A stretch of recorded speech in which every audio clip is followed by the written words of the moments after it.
Hare Krishna, welcome back to Pinky Shailesh family. जैसे परिवर्तन ही जीवन का नियम है, वक्त के अनुसार हम सबको बदलना होता है और जीवन भी ये बदल जाता है। जैसे शादी से पहले हमारी लाइफ कुछ और थी और शादी के बाद देखिए बिल्कुल ही चेंज हो जाती है एक लड़की की लाइफ। तो लड़की की क्या, लड़की की भी लाइफ बिल्कुल चेंज हो जाती है। उसी तरह मैंने अपनी लाइफ में कुछ अपने रूल्स भी चेंज किए हैं। तो बस जैसे ये है कपड़ों की फोल्डिंग मैं पहले कपड़ों की नॉर्मली करती थी, तो कुछ मैंने भी सीखा अपनी लाइफ में। मेरे पास एक कार्डबोर्ड पड़ा हुआ था। पहले क्या होता था, जब मैं भी फोल्ड करती थी तो शोल्डर्स जो थे एक तरफ से कम एक तरफ से ज़्यादा फोल्ड हो जाता था। जैसे मैंने इस कार्डबोर्ड का यूज़ करना शुरू करा है तो दोनों ही शोल्डर इक्वली ही फोल्ड होते हैं। अभी आप देखिएगा जितने भी मैं शर्ट फोल्ड करूँगी ना, इक्वल ही फोल्ड होंगे, उनकी तय कभी भी इधर उधर नहीं होगी। अब जैसे ये देखिए सेकंड शर्ट है, मैंने इसके बिल्कुल सेंटर में ही रखा है और दोनों साइड से मेरी इक्वल ही फोल्डिंग हो जाएगी ये। तो ऐसे ही नियम हमारे जीवन में भी हमें बदलने ही होते हैं। और देखिए जब तक नहीं बदलेंगे, हम आपको चेंज नहीं करेंगे तो हमारी ज़िंदगी ना, हमारी लाइफ भी ना एक नीरस सी बनी जाएगी। चेंज, जब तक चेंज ना होना लाइफ में तो उस लाइफ में क्या मज़े हैं, बिल्कुल कोई मज़ा ही नहीं होता है।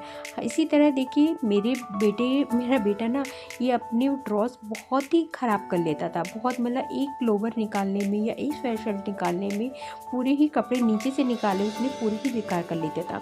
तो बस मुझे टाइम नहीं मिलता, बहुत मेरे बच्चे छोटे हैं। तो जब कभी आपके पास टाइम ना हो तो मैंने क्या किया, मेरे पास एक कार्डबोर्ड पड़ा था तो 2 कार्डबोर्ड थे, मैंने इसमें बीच में टेप लगा लिया और मैंने इसके पोर्शन कर लिए, मैंने इसका पार्टीशन कर दिया। मैंने सिर्फ क्या किया, लोवर के अकॉर्डिंग ही उसका साइज किया और उसको एक साइड में लगा दिया। अब देखिए दूसरी तरफ मैंने शर्ट को ही इसी तरह फोल्ड किया है।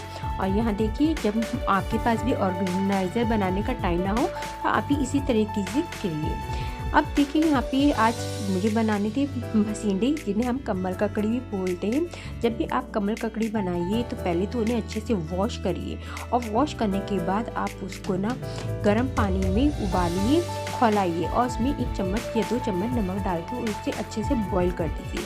फिर देखिए इसमें इतनी गंदगी निकलेगी क्योंकि ये कीचड़ में होते हैं। रात में जब मैं खाना बनाती हूँ, जब रोटियाँ उधर मैं रोटियाँ सेकती हूँ, उधर मैं खाने के लिए भी सबको बैठा देती हूँ। उधर खाना खाते रहते हैं। जब मेरी रोटियाँ बन जाती हैं तो ये लोग खाना खा रहे होते हैं और उधर मैं अपनी किचन साफ़ कर लेती हूँ। जैसे यहाँ भी मैंने रोटियाँ बनाई थी, सबसे पहले मैंने इसी को ही साफ़ किया। किचन साफ़ हो जाती है उधर तो मुझे बड़ी संतुष्टि होती है कि मेरा कितना बड़ा काम निपट गया। उसके बाद मैं आराम से ही अपना डिनर करती हूँ। उधर देखिए मेरा गैस भी इतनी थोड़ी ठंडी हो जाती है क्योंकि मैं अपनी गैस को ना गरम साफ़ नहीं करती हूँ। जब मेरी गैस थोड़ी ठंडी हो जाती है ना तभी मैं इसको साफ़ करती हूँ, क्योंकि शीशे में जो शीशा होता है ना वो चटकने का डर रहता है गर्म। आप भी कभी अपने खाने के बनाने के बाद ना कभी भी गरम गैस पे कपड़ा मत मारिएगा। तो ये ही है, मैंने भी अपनी लाइफ में बहुत चेंजेस किए हैं। वक्त हमें सब कुछ सिखा देता है। वक्त के साथ ही चलना ज़िंदगी है और वक्त के साथ जो नहीं चलता ना वो हमेशा पीछे ही रह जाता है। जब मेरे गैस स्लैब साफ़ हो जाता है, थोड़े बर्तन मेरी सिंक में जितने भी होते हैं मैं हैंड टू हैंड उन्हें भी साफ़ कर लेती हूँ कि बाद में मुझे ढेर ना लगे बर्तनों का। क्योंकि वैसे तो हमारे यहाँ सुबह किचन में मेड आती हैं बर्तन साफ़ करने के लिए, फिर भी बहुत सी चीज़ें ऐसी होती हैं जो हमें चाहिए होती हैं। क्योंकि मॉर्निंग में बच्चे स्कूल जाते हैं और स्कूल जब जाते हैं तो बहुत सी जैसे गिलास हो गई, कटोरी हो गई, बहुत सी चीज़ें ऐसी होती हैं जो हमें सुबह मॉर्निंग में चाहिए होती हैं। और चकला, बेलन, तवा ये तो मस्ट है, ये तो मुझे साफ़ करके ही सोना है। मैं इन्हें कभी भी रात को गंदा नहीं छोड़ती हूँ। मोस्टली बर्तन हम करके ही सोते हैं। तो रात को मेरा तो आधे से ज़्यादा सुबह का काम मैं निपटा ही देती हूँ। रात को जब हम सोते हैं तो उससे पहले बच्चे कपड़े चेंज करते हैं तो मैं सारे कपड़े लॉन्ड्री बास्केट में एक जगह कर देती हूँ। रात में सोने से पहले मैं सबसे पहले जितने भी स्विच होते हैं ना मैं उन्हें ऑफ़ करके और उनके प्लग निकाल के ही रख देती हूँ। अगर रात को बाई चांस कोई स्पार्किंग वगैरह या वोल्टेज अप डाउन होती है तो इन चीज़ों को से ना स्पार्किंग करके कोई ख़तरा पैदा ना हो जाए। तो इसलिए आप भी कभी भी अपने घर में जितने भी स्विच हैं उन्हें ऑफ़ कर दीजिए और उनके प्लग निकाल दीजिए। अब यहाँ पे देखिए आते ही बाइक की चाबी ना यहीं पे रख देते हैं। तो मेरा तो यही होता है कि मैं रात को जितना हो सकता है अपना घर ऑर्गेनाइज़ करके ही सोती हूँ। मुझे मैसी घर बिल्कुल पसंद नहीं है कि सुबह उठूँ और सुबह करूँ। तो सुबह-सुबह वैसे भी हमारे लिए इतने काम होते हैं कि हमें 1 मिनट का भी टाइम नहीं मिलता। तो बस यही थे वो सारे काम जो मुझे आपके साथ शेयर करने थे। तो आपको मेरी ये वीडियो कैसी लगी, लाइक सब्सक्राइब कर दीजिएगा।